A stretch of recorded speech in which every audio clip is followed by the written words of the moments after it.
छत्रपती संभाजीनगरमध्ये घरगुती गॅसचा तुटवडा आपल्याला पाहायला मिळतो। त्यामुळे जे ते गॅस एजन्सी बाहेरच्या मोठ्या रांगा काही दिवसापासून लागले चित्र आपल्याला पाहायला मिळतं। आता मी छत्रपती संभाजीनगर परिसरातील राजनगाव गॅस एजन्सी समोर आहे। आपण बघतो या ठिकाणी जे सकाळी 5 वाजल्यापासून नागरिकांनी एजन्सी बाहेर मोठ्या रांगा लावल्यात। खरं ज्या पद्धतीनं अख्ख्या देशात युद्ध सुरू आहे त्यामुळे जे ते कुठेतरी गॅसचा तुटवडा जाणवताना आपल्याला पाहायला मिळतो। दुसऱ्या बाजूला जे ते व्यावसायिक गॅस पूर्णपणे बंद झालेला असताना घरगुती गॅससुद्धा लोकांना मिळत नाही आणि त्यामुळे जे ते अशा पद्धतीनं एजन्सीच्या बाहेर लांब रांग या ठिकाणी आपण नागरिकांची पाहतोय। खरं तर कोणी सकाळी 5 वाजता आले, कोणी 6 वाजता आले, मात्र अजूनही एजन्सी उघडली नाही। आणि असं असलं तरी सकाळपासूनच ह्या सगळं रांगा या ठिकाणी आपण पाहतो। या ठिकाणी काही नागरिक आहेत, त्यांच्यासोबत सुद्धा आपण संवाद साधणार आहोत। नेमकी अडचण काय, कधी आलेत, काय सांगाल? मी सकाळी 4 वाजता आलो। नाव काय आहे? सुरेश उमाकांत आलो। मी सुरेश उमाकांत चौरे 3 दिवसांनी वापस आलो सर।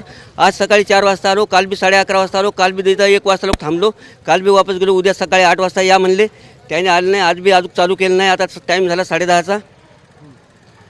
रोज वापस चालू 3 दिवसापासून। आज म्हणले आता चालू करतो 8 वाजता बी चालू केलं नाही त्याने अजून।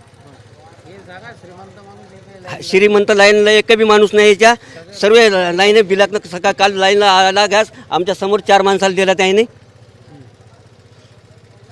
आणि आमच्यासारख्याला देत नाही तर गरीबाला। काय अडचण आहे एजन्सीवर?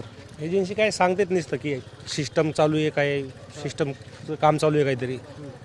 थांबा 8 वाजता आलो तर 8 वाजता म्हणजे थांबा 9 वाजता चालू होईल, 9 वाजता आल्या आता म्हणजे 10 वाजता चालू होईल। अजून बुकिंग कधी केलं? बुकिंग काल केलं।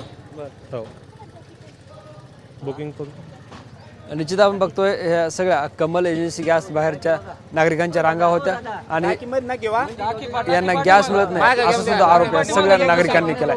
कॅमेरा पर्सन विकी चव्हाण सह ज्ञानेश्वर लोंढे, TV9 मराठी, छत्रपती संभाजीनगर।